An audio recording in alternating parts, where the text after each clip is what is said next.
Welcome back, y'all. It's Brian with the Unstuck Sessions podcast. I think we're on episode 4. Today's episode, I brought back one of our favorite guests, Les from Less is More Productions. We're going to get into talking about his journey with marketing a creative business. And that's what it is. So you're going to listen to us nerd out about marketing and computer stuff. And hopefully we have a good time with this one. So what I'll do is I'll roll the intro and then we'll be back.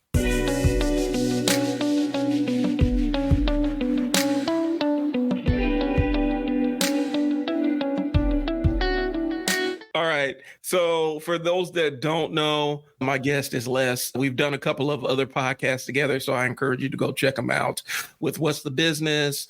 And I think I did back when I was still doing Brian Sells Words, which all of these are related, but they're still different.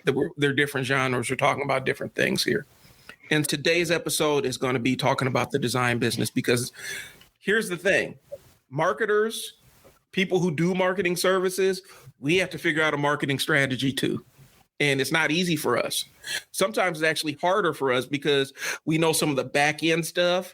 And so we might get too far into the weeds with a lot of the different marketing things. So it's not easy to market our services. And so I know Les has had his specific challenges with marketing things. And we want to pick his brain and figure out, okay, what did you do to overcome these things? So that's what we got. Les. Yes, sir. Give a quick introduction and tell us what was your inspiration to start Less is More Productions. I'm Les Howard. The company that I run is Less is More Productions, LLC. Basically majoring in web design, logo design, print media design, just about anything you could design, I try to do it. I've been doing some form of this since 2002. The business started officially in 2006. Okay. And so I've been going pretty steady since then. What really got me into the business, out of college, I was actually a teacher, and I did that I graduated from Jackson State University in 99, and I went right into teaching, but teaching really wasn't the thing I wanted to do. It was more of a convenience. And I just did it because I felt like I needed to go ahead and get a job. And I was a little nervous for some reason. And I just said, I need to try to make some money. I need to do this. So I got into teaching, but it wasn't really my thing. And so during the process of teaching, I was in this gospel singing group, and they needed a website. And since I had a degree in computer science, they said, yeah, you can build a website. So I said, yeah, okay. And so I had this big book. I don't know if you are familiar with Dreamweaver. Yep. It was with this, what I'm trying to say. The application was Macromedia. Before they joined on with Adobe, it was Macromedia. And so I learned, it was this big, thick book, and I learned how to use Dreamweaver, learn how to use some other little graphics programs, and that's how I got started. But in the process of doing that, I fell in love with the whole deal, designing websites, designing in general. And I really caught a break because one of my good friends even to this day, he's still a gospel producer, and he knew so many people. I did a website for him, and that just opened the door. And he was basically introducing me to the people he knew. And next thing I knew, I was getting calls from all over the country. That's what's up. Yeah, so I could go into that more if you want me to, but that's the genesis. Less is more. Yeah. So I want to take this and I want to use what you said to recap a couple of the previous episodes we had, because one episode is taking accountability. And the way I see it is, you realize that you wanted to do something independently, but you had to take accountability. I got to go do this teaching thing to make sure the lights are kept on and there's food on the table. Yeah, exactly. Making that accountable decision. A failure to launch thing, where sometimes you get in there and you have this broad knowledge, but you don't have an application of it. And so the computer science degree, it doesn't always, and you can correct me if I'm wrong, it doesn't exactly teach you how to build websites. So there's a lot of other stuff that you have to learn on top of that. And one of the things is you had a good book knowledge of it, but now we're getting into the application piece, and you still had a learning curve to journey through. Yes, definitely, because in computer science, in terms of being able to code, I was sharp doing that. And so many different languages I could code in, but design in particular was just a particular niche that we touched on it. Yeah. In my years at Jackson State, but you got to remember, this was in the 90s. Design was still a new concept. Yep. If you see what I'm saying. And so it wasn't like a whole lot of websites, and you didn't have things out here, Wix and Weebly and Squarespace. That didn't exist. If you were going to build a website, you had to learn the code. You had to learn the web authoring programs and all these things. So it was a bit of a learning curve for me. But the thing is, my mind was so geared and wired towards coding and programming, it wasn't that hard for me to pick up. And so I'm glad I got in when I did. I really got in on the ground floor with this thing. And so I can, to this day, sometimes I still pull on those old school methods in my development when I do websites. And I can get I'm the type of guy, I can get in the code and actually, if something's wrong, actually look in the code and see what I can change and correct. You know, most people, if they don't have that type of experience and something really goes wrong, right, there's nothing they can do. You show them the code, what does that mean? Just some gibberish. Right. So, yeah. That's how I felt when I was trying to learn, because I taught myself some really super basic Android app design. And at first it's gibberish, but then as you read it, because the extent of what I knew about coding was I had a year of C and C+ in high school. And so that was the extent of my knowledge with that. And then I read a little bit about algorithms and stuff like that, on how to program stuff like that. But then jumping in and trying to build an Android app from scratch. And then I'm like, okay, I want to try an iOS app. And that completely just, because Swift was just like, what? Just couldn't get it. But it's a learning thing, and being able to interpret and read the code is a skill that you learn through patience, and you learn it real quick. So the last episode I did was about ADHD, and so now I'm about to have an ADHD moment. We was talking about ChatGPT before we came on the air. One plugin I want to put you on, and I can't remember the name of it, but what you can do is you can put the plugin in and tell it what you want it to do. You say, I want this application or whatever I'm working on to do X, Y, and Z, and you plug it in and it'll spit out the code for you. Right. Yeah. I've actually played around with that with ChatGPT. What's your experience with that? I'm still trying to embrace it, but at this point I'm just playing around with it to see what it can do. But it's dope, to be honest, because you say, hey, I want a basic website design with a slider.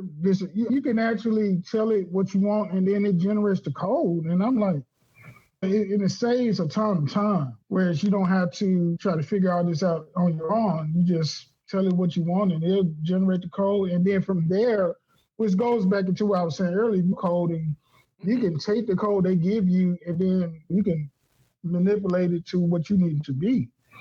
And so that's a huge advantage. And so in terms of just AI in general, I'm of the mindset of just embracing it. Yep. We're going to have to. I read this story about the advent of the newspaper, and they were saying, it was like people were even saying back then, but the newspaper is going to stop us from communicating with each other and not really connecting like we should. And it's every new advent of technology or something, you always have these fears coming with these horror stories. And I said, okay, so this nothing's new under the sun. So the AI thing got a lot of detractors. Some people are scared of it, but it's just a thing that, in my opinion, that you have to embrace and then learn how to use it for your benefit. And so that's my overall take. To build on that, I know in marketing, one of the things they were talking about, people still misconstrue it. They'll say digital marketing really killed snail mail for marketing and stuff like that. And it's no, snail mail is still generating more money than anything else in the market space. People discount it, but traditional mail is still outperforming a lot of digital marketing things because there's a stickiness to it. Like even printed newsletters, because I do digital newsletters for my clients. Printed newsletters, they have a staying power.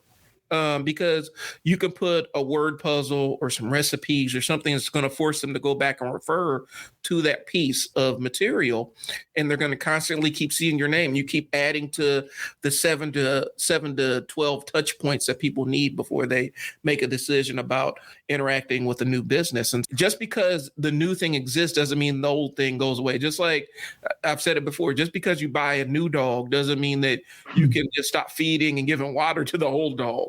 You got to make sure that there's enough resources to go around to both. But it is what it is. And I think people read too far into it. I use ChatGPT to rewrite stuff that I've written. And so there's a couple of plugins now that allow it to actually interface directly with the web. And so I'll go to some blog article. Like last week, I went back to an old article I wrote in 2015 about why Batman sucks and said, all right, so rewrite this podcast episode for a live stream and focus on these points and bring in some current stuff to talk about. And I let ChatGPT run loose on it. And so I did the live stream using that format last week.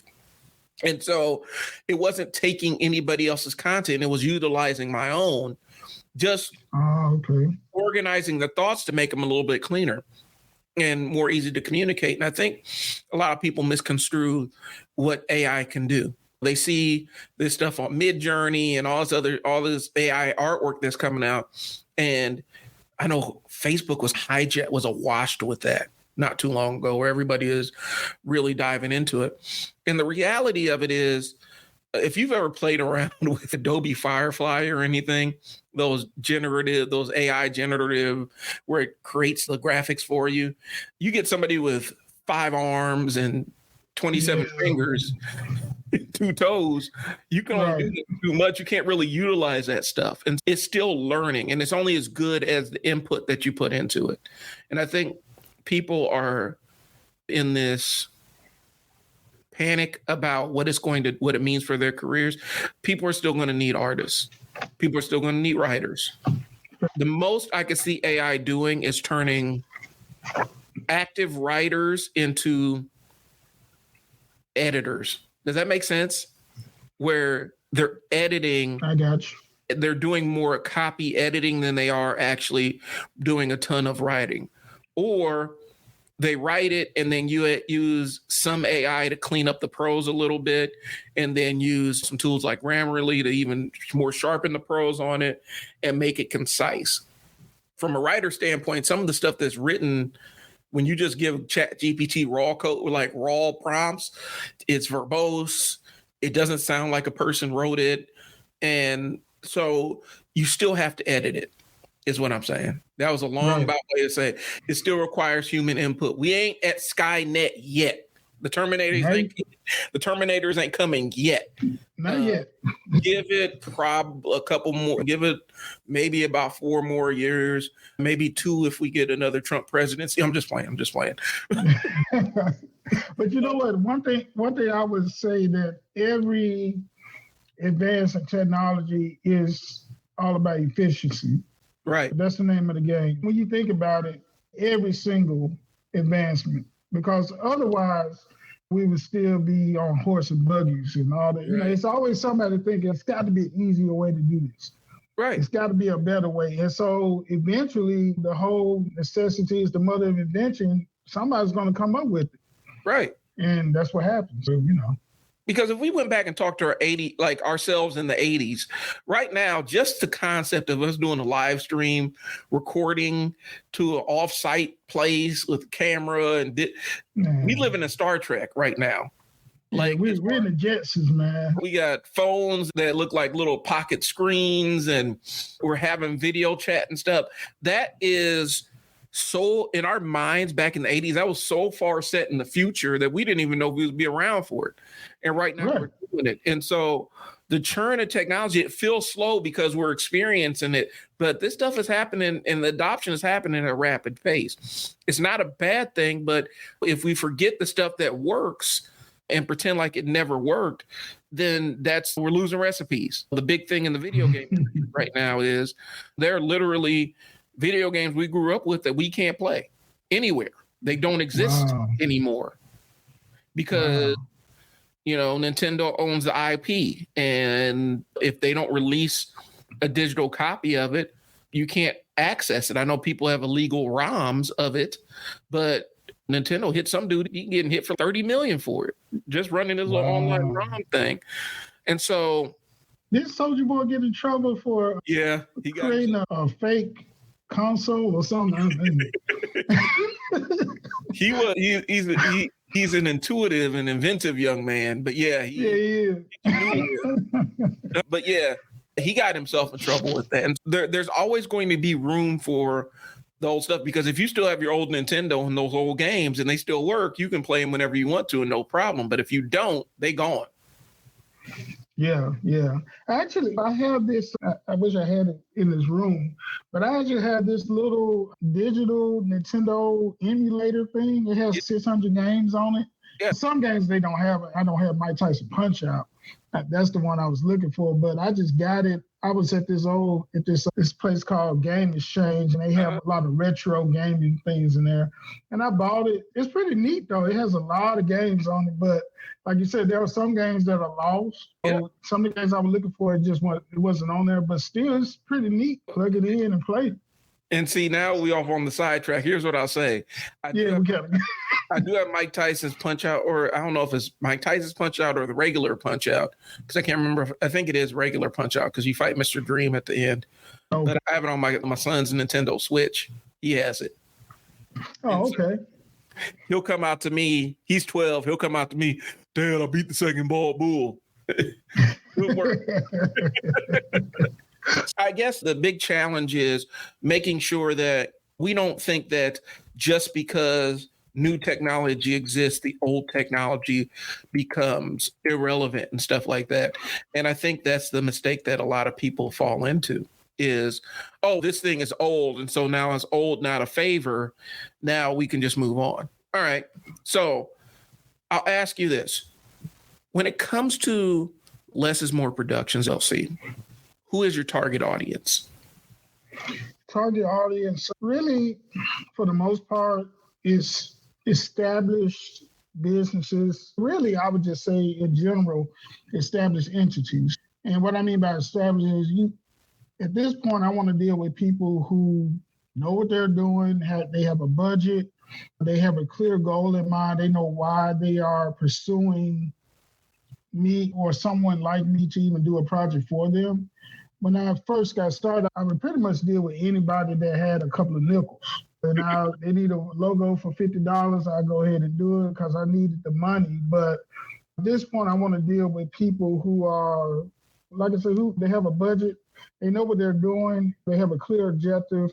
And so primarily the type of people I deal with, like I said, a lot of churches and ministries, a lot of businesses, nonprofits, things of that nature.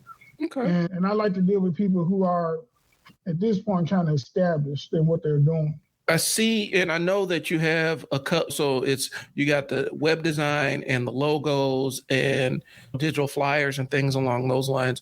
Do you view that as, because it's going to get into a little bit more complex conversation here.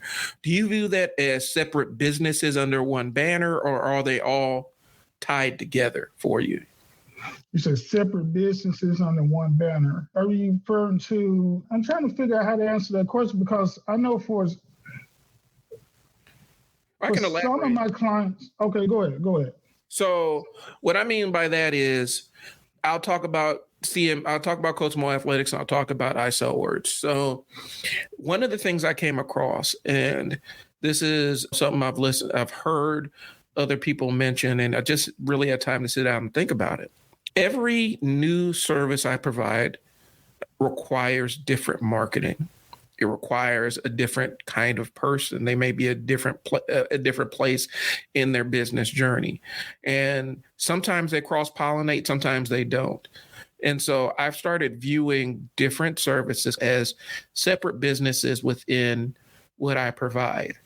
And it's also helped me narrow down stuff, eliminate stuff that doesn't necessarily serve me or things I don't want to pursue, because I've realized every time I start a new venture within CMA or a new service within CMA or ISO words, I have to allocate time and resources and marketing dollars to push that thing. Okay. That makes sense? Yeah, I got you now. My frame of reference is a little bit different. And I know I mentioned, I'll probably throw out some Hormozy quotes because he talks about that too. And he just talks about how he turned his vision into a business that acquires other businesses and manages a portfolio of businesses, as opposed to being the direct owner of all the different businesses he had that were in disparate fields. Like I said, when you look at it, do you view it like as all interrelated services? Do the clients frequently, do your flyer clients or your website clients cross over to the logo side, and do the logo side cross over into the flyers? Does it cross-pollinate, or are these separate people? Gotcha. Yeah, they definitely cross over. Okay. Definitely. In fact, I would say a good percentage of my clients need just about every facet of my business. They would need web design, they would need the logo, they need business cards, they need flyers, they need the whole gamut. And so, in fact, for a lot of my clients, that is the selling point, because they don't want to deal with a whole lot of different people. Okay. They rather deal with somebody that's somewhat of a one-stop shop. And so it's a lot easier for them. And so from my perspective, of course, I still do most of the work, but my thing is I'll take it on. Even if it's something that I don't have time to do, I'll still take it on because I know somebody. Okay. And I heard Chris Do say something one time where he said, you sell what you can do, I sell what the world can do. And so that really helped me out and frame my thinking. And so what he meant by that was, it doesn't matter what you ask me to do. I know somebody who can do it. It doesn't matter. I would just be the conduit. I would be the go-between that make sure it gets done. I make sure everybody gets paid, blah, blah, blah. But it would flow through me. And so that's my approach now. But to answer your question originally, yes, it cross-pollinate definitely. And so for a lot of my clients, I do everything for them. One of the things I read, and this kind of changed my view of how, because for a long time I struggled with I sell words, because initially it started out as me just being a copywriter, like just writing words itself for people. That's where the concept came from. I sell words. I will write your ads. I'll write your social media posts. I've even ghost written books for people. And I started out as just writing. And then early on, I got pushback from a designer. I respected her, and I still do. She's done a lot in terms of production. I think she was involved with the Broadway version of The Lion King and some of the set production and stuff like that, and some of the visual elements of that.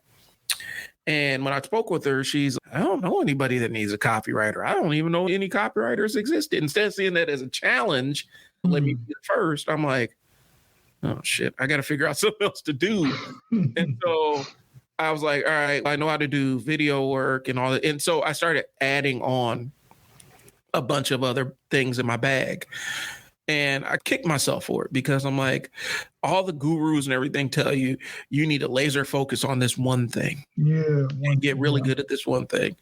And this was really recently. I saw a quote, and it's the full context of the quote. You heard the jack of all trades, master of none quote. The full context is jack of all trades, master of none, but still better than a master of one. Yeah. Yeah. And so it stuck with me like, okay, it's not a bad thing that I know how to do all these different things, and I may be able to address multiple issues just by being myself without having to go outside. And so go outside of what I offer. I can, you need this written, cool. If you need a video shot, I can do that too.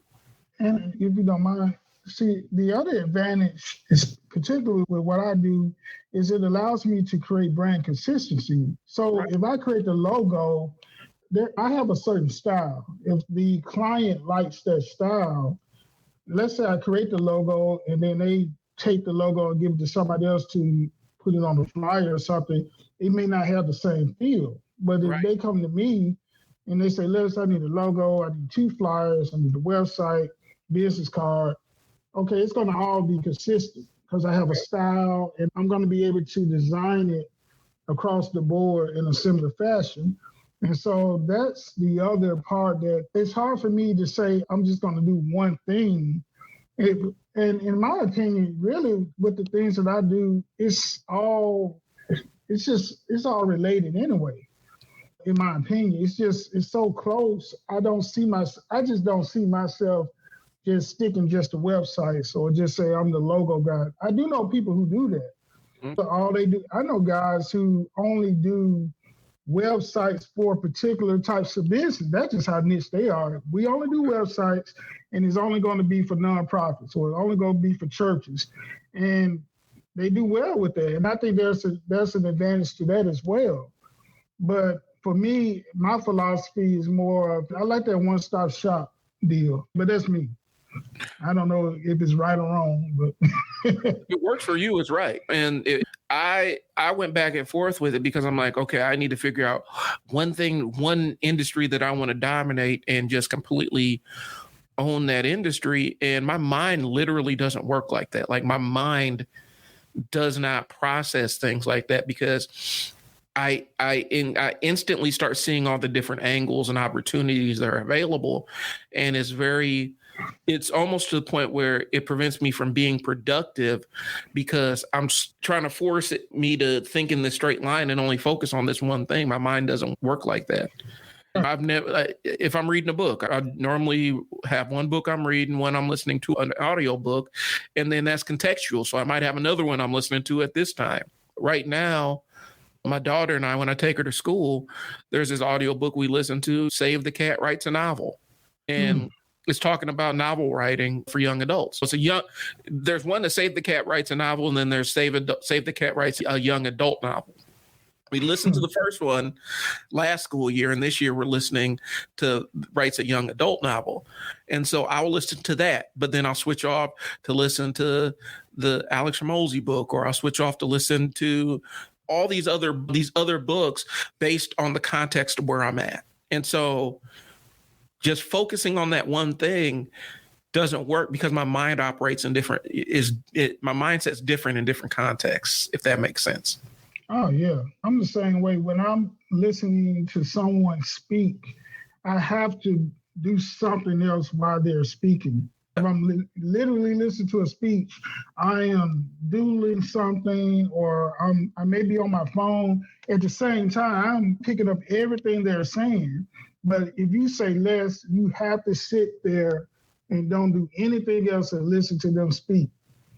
That's going to be a problem for me because my mind is, it's doing 5 different things at one time. And so I guess it comes down to the different learning patterns and the way people receive information. But for me, I'm the same as you. I have to have something else going on. And at the same time, I'm getting everything that you want me to get from you. I'm not ignoring you. I got you. Well, I think it's one of those things for when you're in the creative space, novelty's the thing that kind of creates that dopamine. You need the novelty, and just sameness is just, ugh. You mean the same thing? I know people, their dream is to go out and find a gig where they just go in and just put in the 8 hours and go home. And that's cool. I never push business ownership or entrepreneurship as a solution to people because I know that it's not for a lot of people. And a lot of people that think they want to be entrepreneurs, once they get into it and realize it ain't sweet, they don't have a taste for it.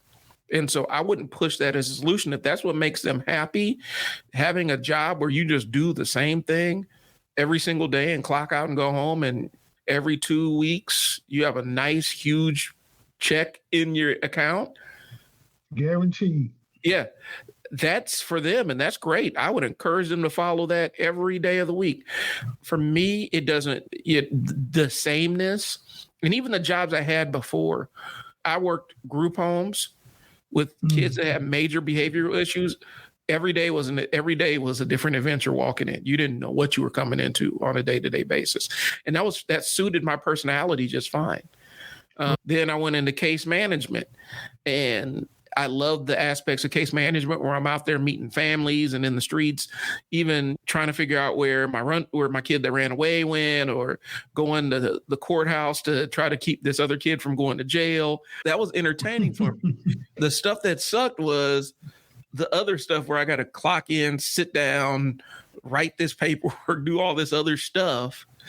And that was hard for me. And so I like jobs that, even before I went independent, I like jobs where I didn't quite know what to expect on a day-to-day basis.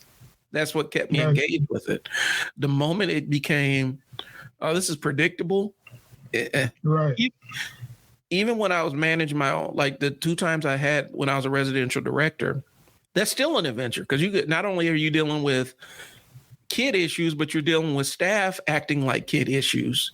And these 2 staff are fighting. They ain't getting along. They beefing or whatever, fighting over. They got the same boyfriend. They just found out, and they beefing with each other and stuff. Like, addressing those kind of issues was engaging and entertaining for me. And that's what kept me in the game. But, that for creative brains, that novelty is the thing that gives you dopamine. For other people, consistency and knowing where their money's coming from and knowing it's not really based on how many clients they get this month, it is the thing that gives them dopamine and peace. And I get it. And that's why, like I said, I run an entrepreneurship podcast. I have a service that teaches people how to launch their businesses and things along those lines. I don't push this entrepreneurship life on anybody, because it ain't for everybody. Man, it's definitely not sweet. In terms of, if this is your passion, if you have a passion for a particular business or a thing, I would say go for it. But I've never told people this is easy. And this is not me trying to pump myself up. I'm just saying it's not easy. And if you get joy in just clocking in and clocking out, man, by all means do that. For me, I tried it. Like I said, I taught high school for 7 years, and it just wasn't for me. I had a good rapport with my students. I think a lot of them, as I learned how to teach and really deal with kids, it was cool. And I have some, even now, they're grown and all this stuff, who still shout me out and talk about some of the things that I've taught them, really helped them in life and all that. And that was great, but it just wasn't for me. You see what I'm saying? And so I'd rather, because, for example, even being on this podcast right now, if I had a regular day job, I couldn't do it at least during this time of the day. I probably couldn't do it, because I probably wouldn't be getting off of work to 5 or 6 o'clock in the afternoon. And so just being able to have the freedom to adjust my schedule as I need to do some of the things I want to do, I love it. And that's a trade-off. Point. I'm looking at the camera now, because I'm talking to the person that thinks they want to be an entrepreneur because they saw a video on YouTube and dude's telling them that they can make $20,000 in this month by quitting a job and starting drop shipping stuff from China, or quitting a job and flipping stuff on Amazon. I've done both of those things. Right. I had a job when I was doing that. And once I got my hands into it, I'm like, it looks like fun and it's glamorous, but man, you get tired of going into stores and finding stuff to buy and then scanning it and seeing if it'll sell on Amazon and then taking it home and packing it up and shipping it out to Amazon and then waiting for it to sell. That's not fun, man. Unless you absolutely love doing that and going to all the thrift stores and going to Ross and finding them Jordans that shouldn't be on sale. Right.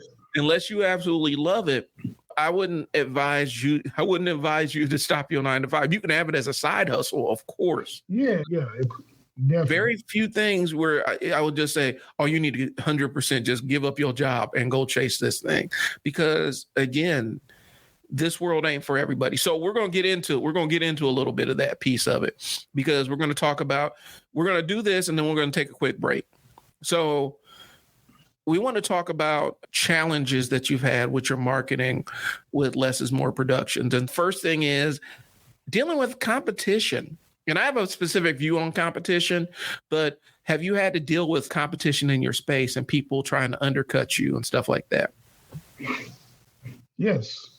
It's competition, man, that's a trip because especially when I first got started off, there's always somebody trying to undercut what you're doing. So in terms of pricing.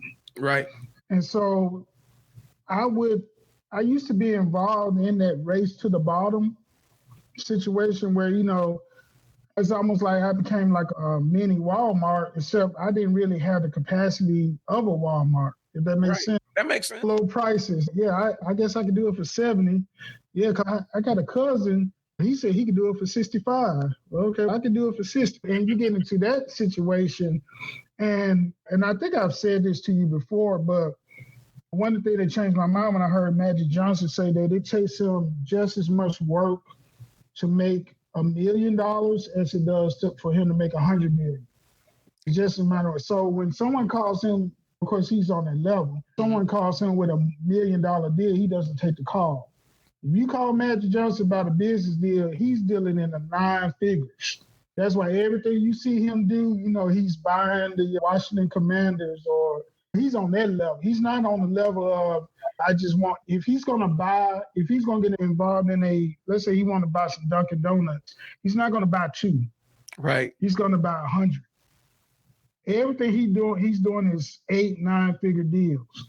And so that's, from a relative standpoint, that's the level that's the way I think now. Mm-hmm. But when I first got started, the challenge was trying to deal with other people who were cheaper than me. Now here's the thing I realized too.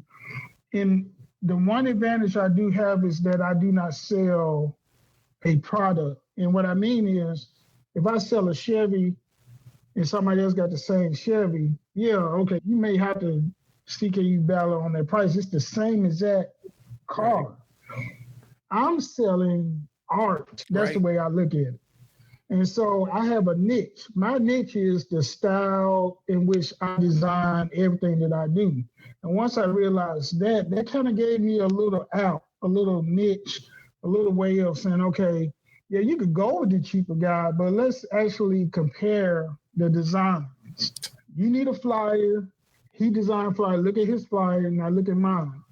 And because of that subjectivity, that gives me an advantage in some cases. Now, in some cases, the other guy may be better. Okay, cool. But I like that game. Because I can work on my skill and get better and better. Right. And it goes into the whole blue ocean strategy. I'm not going to compete with everybody trying to go low prices. I'm going to set my price, and then I'm going to get better at what I do. What I'm trying to do is be one of the dopest designers that you know. That's what I'm trying to do. And that's where I am that's my whole philosophy at this point. And so that's how I'm able to really, be honest, stay in business and keep doing what I'm doing. And I think it hits a couple of things. First, Magic, if you're watching this and you want to toss a couple of them stray $1 million deals, let's go. At me and Les, we'll take it. We will take it. Contact information down here. Toss us some of these $1 million deals, bro. We want them, and we will give you. I will shut everything else down just to work on that $1 million deal. A couple of weeks or a couple of months, however long it takes. But exactly. The other thing is that what you're mentioning goes into the concept of the pricing strategy. And we were having this conversation online because me and Les it's not just the podcast that we speak. We interact in other places. And there's a video clip I posted of Meek Mill at, I think it was a shoe convention or whatnot. And so he's sitting there talking to dude, and he's sitting there talking to the dude who had the shoes. And dude had shoes like, hey, the shoe's going to cost you $500. And Meek made a production out of it. He had his people recording it and the whole nine. Mm-hmm. And he thought he was giving a lesson to this dude.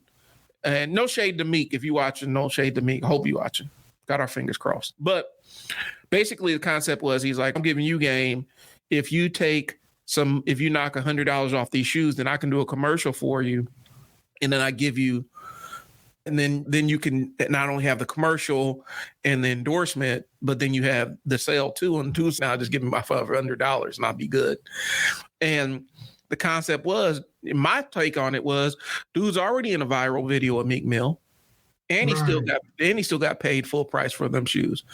If he got on camera giving a discount to the shoes, that sends the message that those shoes aren't worth what he's charging for them. And he'll have everybody and their mom lining up to get the Meek Mill discount. And he'll never be able to charge full freight for them shoes.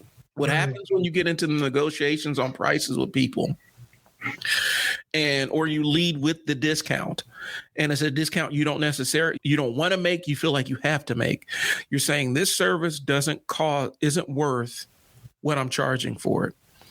And sometimes if you price, even if you give people top flight services, but they feel like they're underpaid for them, there's a psychological thing where they'll start picking it apart and start finding problems with the discount service.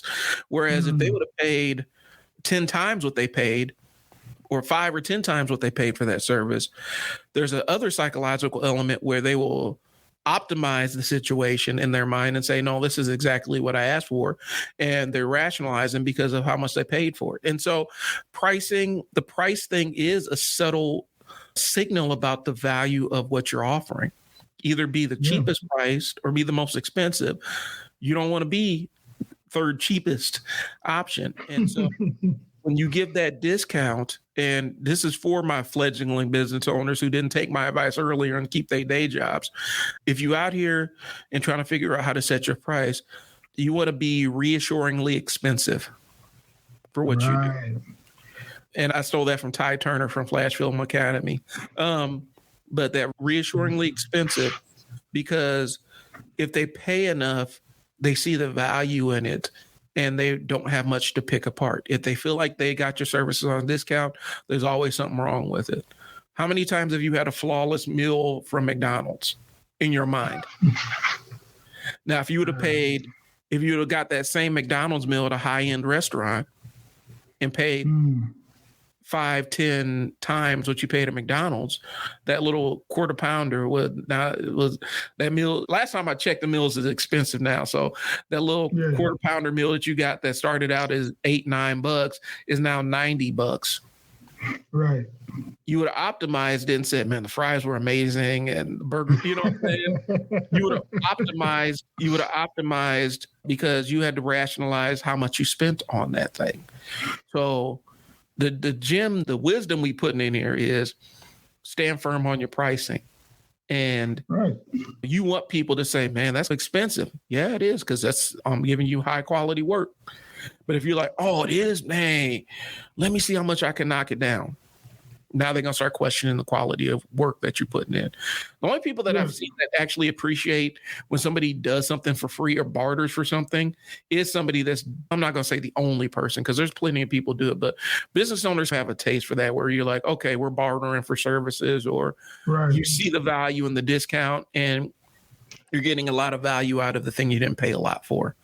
Most people ain't wired like that. Let's keep it up. All right, go ahead. If I could say one more thing about that too.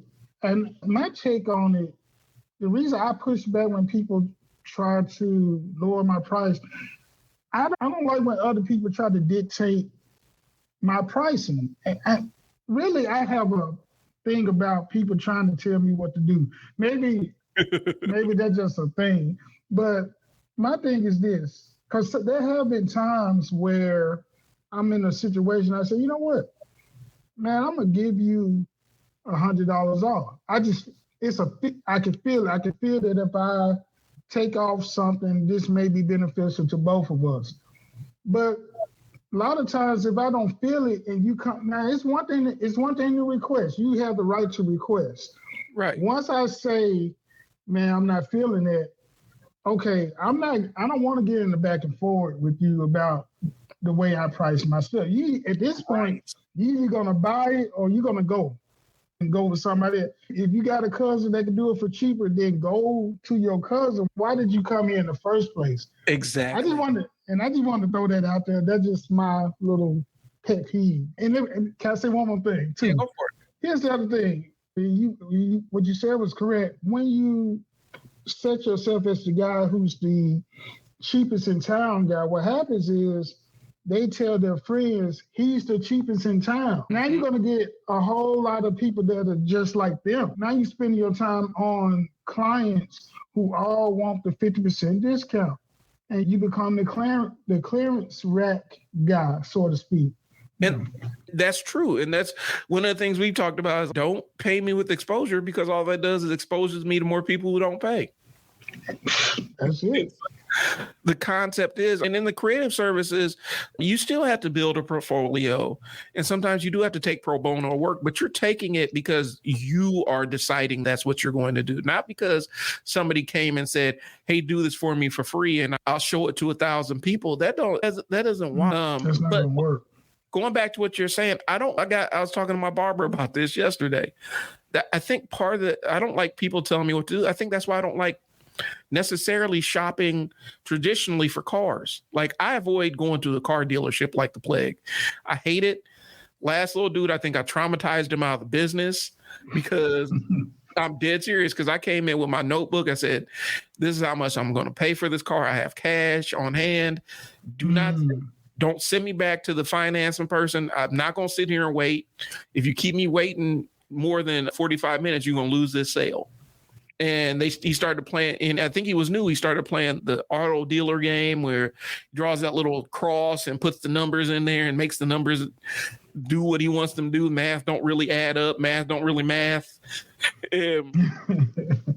Then he broke my rule. I said, hey, man, I'm not here to play around with you. This is the car I want. This is how much this car is worth. This is how much I'm going to pay for it. I'm not going to pay it. I'm not going to pay a penny more.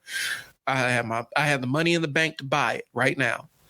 And he started playing that. How about we give you the car and let you test drive it till you're home and you leave your car here? I said, I ain't got time for this. I'm out. Wow. And I got up and walked out. And I mean, like a bitter ex, this dude's calling me, blowing my phone up, trying to reach me. Oh, I got this other car. Nah, bro, you blew the chance. I dictated the terms on what I wanted to do business. And you didn't want to do business on the terms. And so it's fine. I don't expect you to bend what you do to my will, but understand that I'm not going to do business your way. I'm going to do it my own. And the other side is the power dynamic shifted because the dealership called me to try to buy back my car. I'm happy with my car. My joint's paid off. Wow. I ain't in no agreement or nothing. I had the car outright, and they called me in. Oh, we got another vehicle that you want. All right, cool. Looked at it like, that's a nice car. I ain't paying that much for it, bro. How much you want to pay? Okay, this is how much. All right, now here are my rules. I ain't gonna play this game with you. I'm not gonna do the car where we spend 8 hours at the car dealership game where I'm sitting in this chair. And I think I threw them off because the first thing they do when you walk in is they offer you something to drink. That's comfortable. Yeah, well, they try to get you comfortable. It's also a reciprocal thing, because if they give you refreshments like a free bottle of water or a soda that cost them 25 cents to produce, they're hoping that you reciprocate by buying a $20,000 car or $50,000 car with an interest rate on it. They're hoping that you reciprocate by doing that, and it's really successful. It works, yeah. That's what I was about to say. That reciprocity thing, it works, man. They give, like you say, they give you a candy bar. Hey, we got refreshments over here. And you're like, oh, okay, great. Okay, now let me buy this $50,000 car I can't afford. What? I think I threw him off of his game because can I get you something to drink? No, I got my own water here. I'm cool. And then he saw that, all the things he was trying wasn't working, because I'm like, no, I'm not doing it. I'm not going to sit here. I'm not going to, it's like all you got to do is take the puppy home for a night and see how you feel about the puppy overnight. And then you take the puppy home, and then the puppy never comes back. You keep the puppy. I'm not taking this car home, bro. I ain't going to sit there and fall in love with this car and get used to acclimate and see myself driving this car, man. I did the test drive. Until this car is purchased, it's going to sit up here, and I'm going to keep driving my car because I'm not going to acclimate myself to it. And it threw him off his game. But the story I'm trying to convey is, as the business owner, I get to dictate the terms of what we do business. and how we do business. And a lot of people that are on the consumer side, specifically when you're in the creative industry and you're providing artwork like you are, they want to come in and try to haggle with you because they feel like they got you. He needs clients. He needs this business. Well, that's not always exactly the case. I'm choosing to do business with you, but I can also choose not to do business with you. And I can choose not to do it on your own, not to do it on your terms. They got to be terms that are agreeable to me. And a lot of early stage business owners, either they're not at that stage yet, or they can be at that stage. They just don't feel comfortable enough asserting themselves and saying, nah, I'm not going to do that. It's not the easiest thing to do to say, you know what, my price is my price. This is how I do business, blah, blah, blah. But if you could get over that hurdle, man, it's beneficial because in my opinion, it hurts more to do it for the cheap. And on the long run, I've been in that situation several times. It hurts, man, because now that very client that you sold, that you're doing this thing for $100, whatever, they are on you like crazy. Right. They're acting like this is a $10,000 price. This ain't quite right. Can you make the yellow a little bit more yellower? Oh my goodness. And so then that $100 disappears in a day. Right. Now you feel like you're doing the work for free. And I'm trying to, and I'm still not quite there, but I want to get to the point for all of my clients where when they call me, it's no issue. I don't feel nothing. And what I mean is I've charged them enough money where call me anytime, email me anytime. I didn't charge you enough. Let's go. But I'm saying, but that feeling you have, we like, oh my goodness. That means you didn't charge them enough. You see what I'm saying? And that's my opinion. And my thing is, and then we'll take a break after this. My take on this is, and I'm talking from personal experience, every time I've actually chased a client and compromised my vision or compromised my price, I've always regretted it.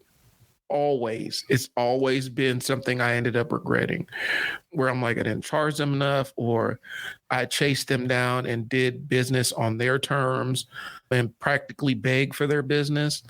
I always regretted it because they never quite valued the level of effort that I was actually putting in to it. I'm writing something. I'm putting my heart and soul into that thing I'm writing, I'm creating. If I'm doing a service for you, I'm putting my heart and soul into it, and I'm going to try to give you my absolute best.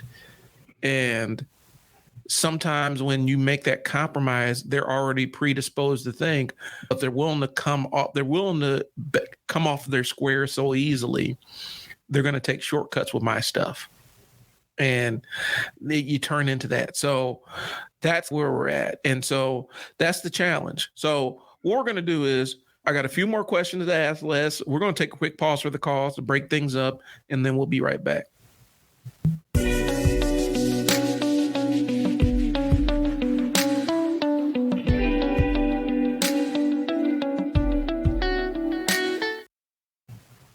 All right, we're back with Les. We got a couple of more things, and then we're going to wrap up here. We've talked about challenges and the market through Les's eyes. And so what we want to get into is a little bit more in the weeds, talking about marketing strategies and the importance of testimonials and all the other stuff. Les, what kind of marketing strategies have you used to grow Les's More Productions LC? One thing I want to do is I'm not sure if we clearly define what marketing is. Okay. And so I do want to touch on that a little bit, if you don't mind. What a lot of people do these days, they advertise. Advertising is a subset of marketing. It's not fully marketing. And so basically my take on marketing is I am trying to solve a problem. And the money and the response that I want to get from that part is a byproduct. The money's going to come. Right. But one thing I'm learning, and I think I heard this on a Chris Doe podcast once, but basically people are inherently out for themselves. People are not out here looking for I sell words. or less is more production to give money to. They're not trying to give us money. What they are trying to do is to solve a problem. I am having problems with copywriting. I'm having problems with graphics, blah, blah, blah. Can you help me solve this problem? We say yes, and then we say, okay, but in order to solve this problem, this is how much we expect to be compensated for. And so my overall strategy in marketing at this point is to really focus on the client and solving their problem. Okay. And if I can do that effectively, I'm going to get the results that I'm looking for. Because one of the things I used to do when I would market my business, and I still do a lot of stuff on social media, but I would put my prices on there. I would come out with different deals and I put the pricing. The problem with that is that's when you start to become a commodity. You got this price, and then people start to nitpick at the price. That's what you bring to them from the forefront. Hey, the price is the most important thing. And then they say, what if I could get it a little cheaper? But now my approach is I'm asking questions. I'm trying to diagnose the whole situation. Okay, what do you really need? Right. Why do you need it? Okay, and then I write a prescription. I say, okay, this is what we can do based on what you told me, and this is how I can make this. And once they have the ease of mind, like, okay, man, this problem can be solved. Then they're going to have even if your price is high, now they're going to, in their mind, they're going to say, hey, do I really want to pay this? I think I do because I really want this problem solved. And do I feel like taking out the time to find somebody else? And they may not even be able to do it. And then on top of that, I have case studies. I can simply just direct them to my website and literally show them hundreds of examples of stuff I did just like they want me to do for them. I have really thousands of examples over the years. And I hope I'm answering your question, but this is basically my approach to marketing now. I'm really trying to get out of the commodity space.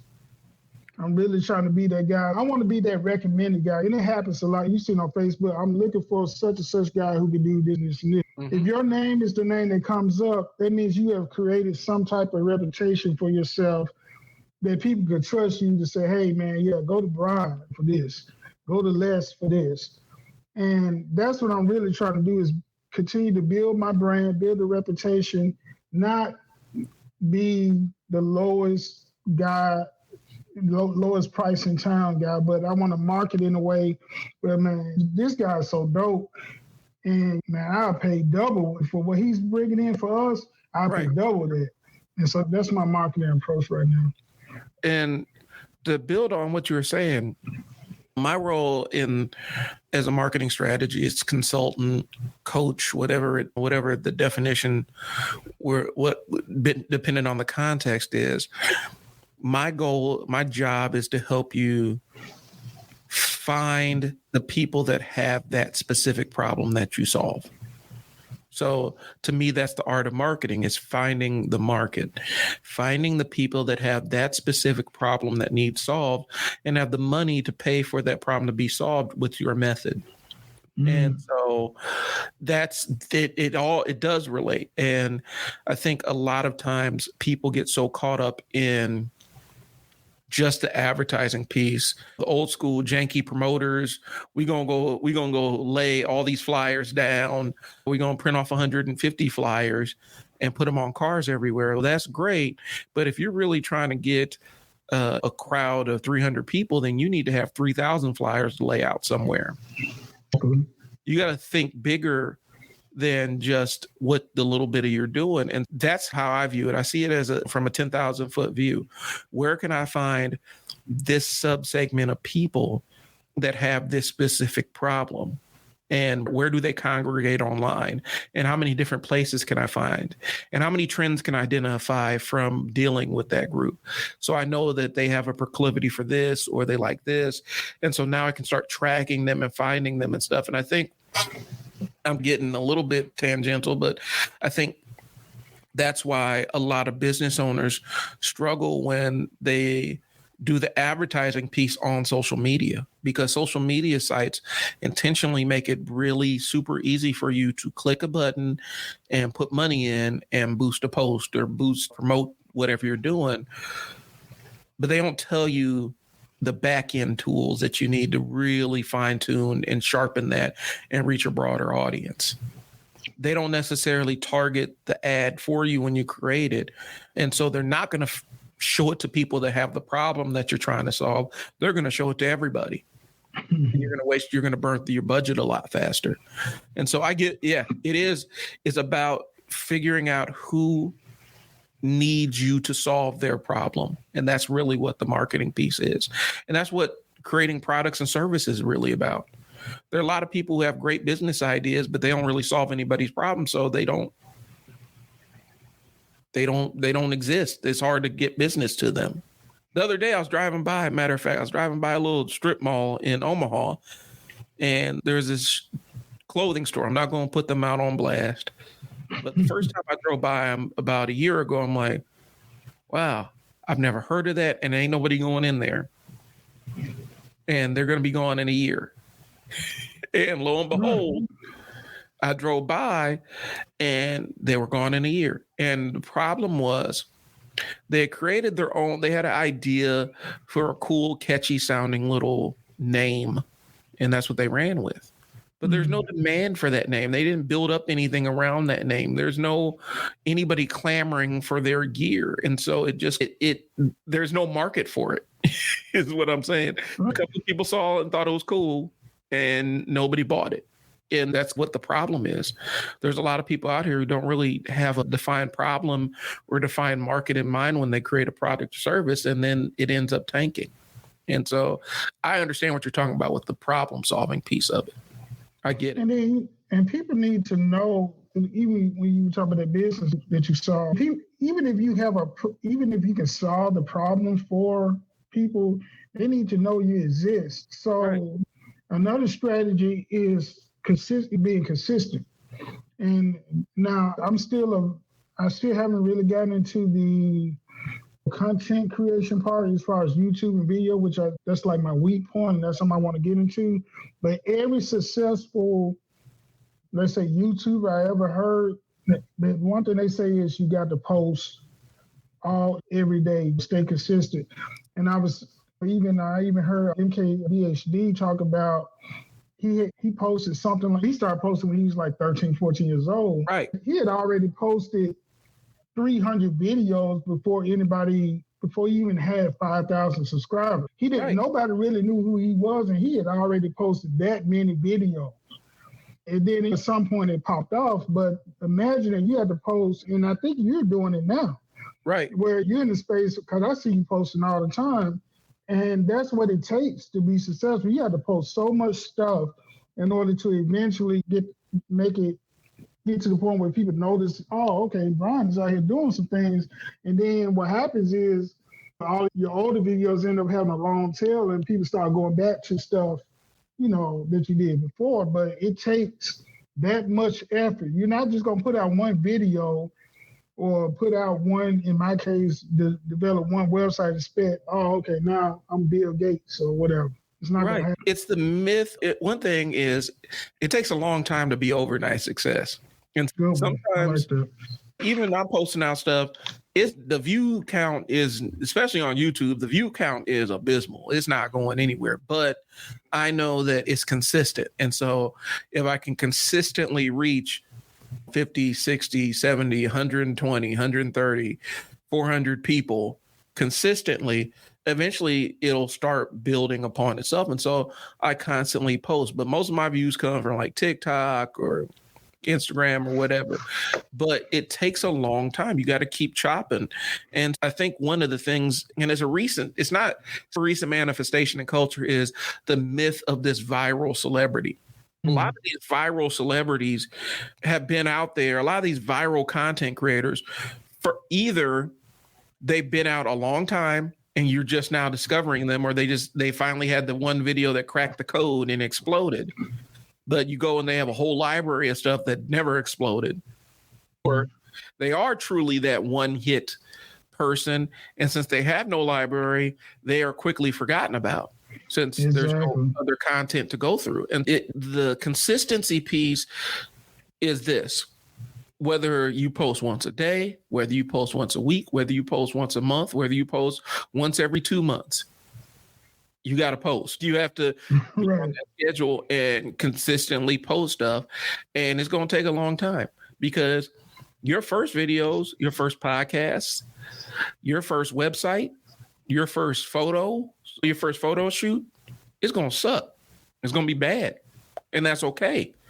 The only way you learn is by doing it and having it bad. Even now, in the car, I'm driving here and I'm like, I might have to go back and remaster the first 2 episodes of this podcast because the audio isn't anywhere where I want it to be.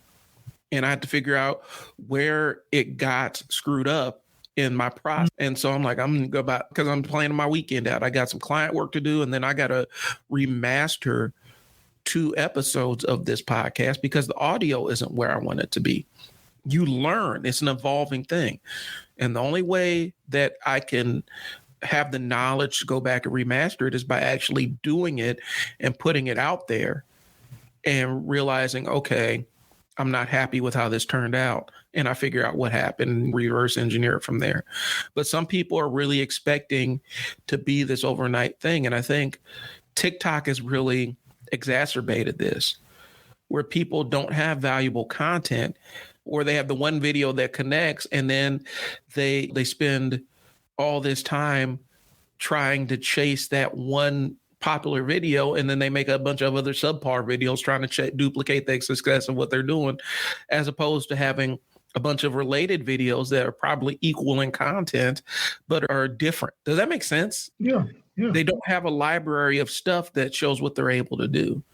And so I get what you're saying. And people are expecting their business just to hit overnight. Most businesses don't hit overnight. Most well-funded startups fail. I was watching something, I think, How Business Works or whatnot. They're talking about the Forbes 30 under 30, which sounds impressive getting on it. But when you realize it's actually 600 people every year, the 30 under 30 piece doesn't really make a lot of sense. They're talking about what percent is a high percentage of the people in the 30 under 30 that end up going to jail because they end up cutting corners in their growth track with business.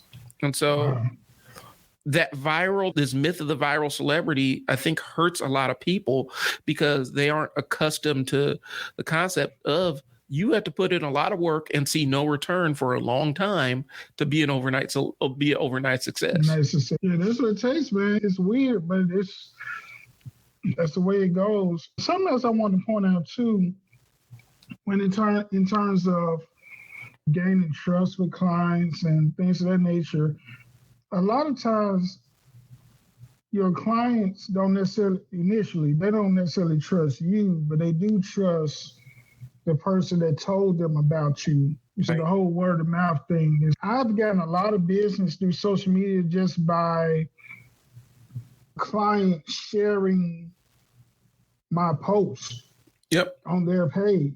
And anytime somebody do that for me, man, that's love, because you do not have to share anything that I do. But I actually have fans.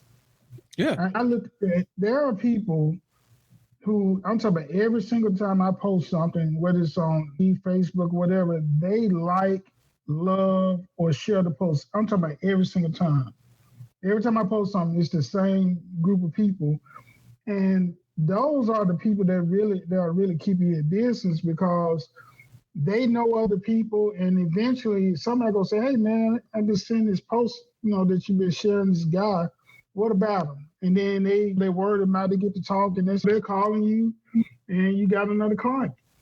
And so for me, I think that's effective too, where you build enough trust with people that they are willing to, quote unquote, testify about you. And that's a big deal, because one of the biggest hurdles for clients is finding somebody they can trust and don't feel like they're going to rip them off or some kind of scam. Sometimes they just have that comfort of knowing, okay, I got this guy for this thing and they're going to do a good job and I can pay them. for a lot of clients, if you do them right, man, they'll stick with you for a decade. And we talked about paying with exposure earlier. That's how you pay somebody with exposure, where you show their good work. You're not expecting anything in return. You're just doing it because you believe in what they're doing and you want to tell people how great they are. That's how you pay people with exposure. Exactly. Paying with exposure isn't give me your services for free and then I'll tell people about you. No, I paid for these services. I think they're high value. Take a look and see the kind of work they've done. Have you considered putting that into your workflow, like requesting where you informally request a testimonial or even directly ask for a testimonial or share the work I've done for you? I've done something like that before, but that's probably something I need to put more focus on. What you just said, that's a good idea to reinforce that. Because people, when we're talking about YouTubers do it all the time. Share, subscribe, blah, blah, blah. They do it all the time. Because sometimes, and I've actually heard a YouTuber say that at one point he wasn't saying that little tag, share, subscribe, whatever, and his numbers went down. And when he started back, just saying the little tag, share, subscribe, like, blah, blah, blah, everything went back up. So sometimes you do have to mention, because sometimes people just don't think about it. You have to remind them, hey, share my stuff, like it, and they'll do it. That's a good prompt for me. Like, share, and subscribe to the podcast for the Unstuck Sessions. If you like these kind of conversations, hit me up at mail@isellwords. That's MAIL at isellwords.net. I'll scroll it here in a little bit, or you'll find it in the show notes if you want to be a guest or you have any input or any questions that I can answer on the podcast. The idea, I think, Les, is you want to trade on those good feelings. Like when you solve a problem for somebody, they feel good about what you've done for them. And so now you're trading on those good endorphins that you've given them and say, okay, so if you really what I did, then tell somebody about me. Spread the word. And it's that trading of, okay, I've done this thing for you and you're happy and pleased with the service. Now go tell people about me and bring more people that are like you, because invariably they're going to bring people that have their similar interests or whatnot into the fold, which is exactly what you want. So that's how you use testimonials and things like that. And though the fact that somebody does business with you, that does cross that line of you can step away and not have to work as hard to gain their trust because somebody they trust recommended you. I like that. All right. We're going to briefly hit networking collaborations, and then we're going to talk about the future of Less is More Productions. With collaborations, we talked a little bit about it off air. Have you had any really great collaborations or anything, or networking with other businesses? And tell me how it's benefited the growth of your business. Yeah, I've done some what I call ghost designing for other companies. So basically as a ghost designer, what that is, it's almost like any other, whether you're a ghost writer or whatever, you don't necessarily get the recognition for the work you do, but you do the work. It's an agreed upon term where, hey, I pay you this, you design whatever, and they get all the credit for the bigger project that they're working on, and you just did your piece on it. And I've done a few of those, and the advantage, one of the things that's helped me out is when you're working with somebody else, you get to see their process of how they work, and you pick up some things from that. I don't claim to know everything myself.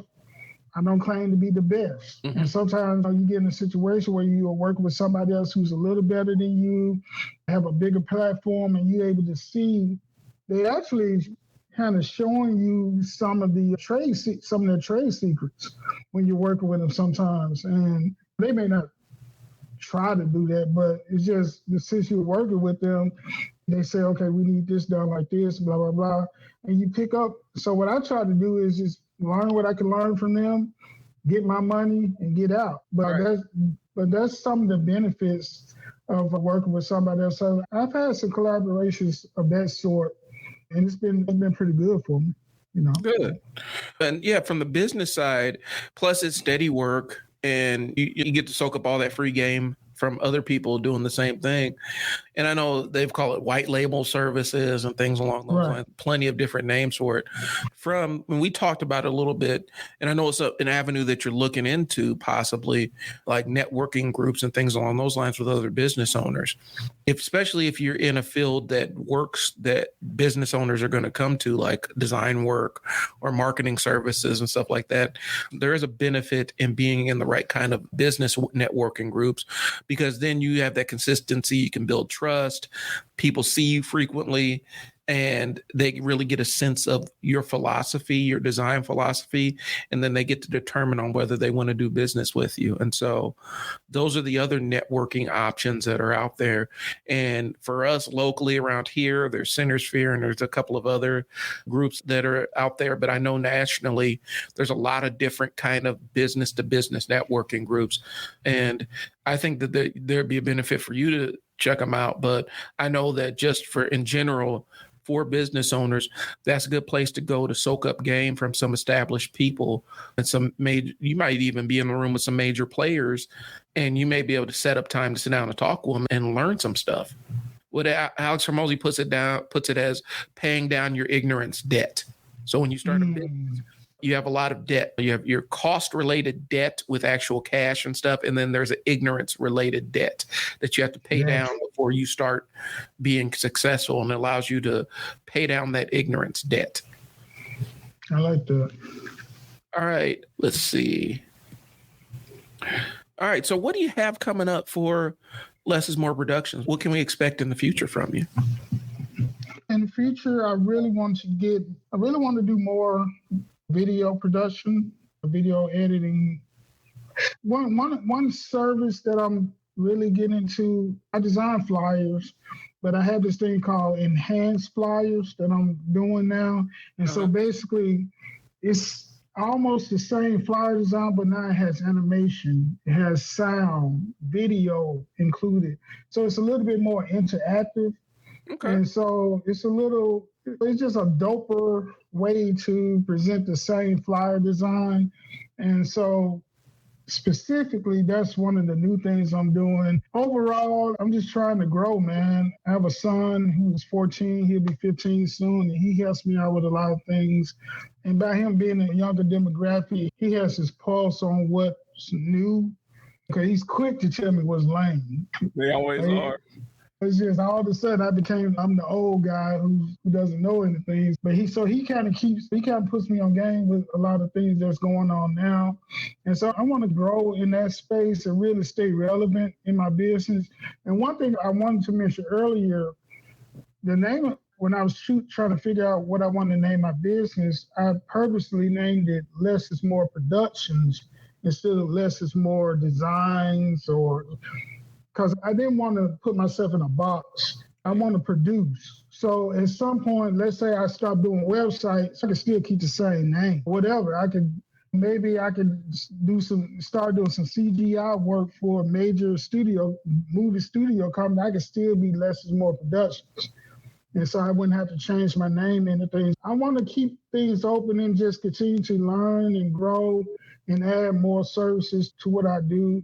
And like I said, I've said this before. I told my wife this one time. I want us to go to a movie. It might be a Marvel movie, and you see my logo. Because all of these big studio companies, they subcontract their work to. When you see all those names, they deal with literally hundreds of companies to make these movies. Various tech companies, they do VFX work, CGI. They hire outside companies for this work. And if you're good, they'll hire you. And so I just say, hey, one day we'll go to a movie, you'll go to a movie and you just see the LP up there. And I know that's a very broad future thing, but that's like a big picture dream situation. I think, I like that. And I think your pathway might be those enhanced flyers. If you could really beef up the media on those, that could turn into something that can really create that future for you. So I'm excited to see what you got coming. I got some ideas that we can talk about offline for the lurkers out there. They're looking to vulture some ideas. But I think that's great. So how can people reach you? Of course, you see my website, lessismorepro.com. I am also on IG. It's Less is More Photos. You can search me on Facebook. I recently got on Threads. I'm still trying to figure out how I want to navigate that. I'm pretty much just whatever I'm putting on IG, I put on Threads because they're cousins. And soon, I'm also on TikTok. Just search Less is More Productions. You'll find me. And so I'm out there. And soon I will be a YouTube content creator. Just look out. All right. Let me know how I can help out with that. Yes, sir. We definitely need to talk. Yeah. So you know how to reach Les. I really appreciate the time, bro. We got to get together and do this again. I just got to figure out what the next topic's going to be. Yes, sir. And I'll probably bring you on for the Batman when I do Batman slander on Blurting While Dad, my other channel where I get to talk about comic book stuff. Let's do it. We're going to have a good time with that one. I really appreciate y'all's time. Again, like, share, and subscribe. Make sure that you share this with a business owner or somebody that's considering business or somebody that you think this can help out, because that's the real way that are going to show value, or you're going to confer our value to them. Show it to somebody who needs it. And maybe this is going to help them get through a tough time, or maybe help them solve some problems that they may be having. And like I said, if you have any topics you want us to discuss, or anything that we discussed in this episode that you want me and Les to go deeper into, shoot me an email and then we will sit down and put together the episode for you. So I appreciate y'all's time and attention to this.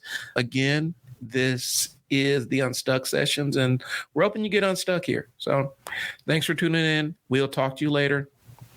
Peace.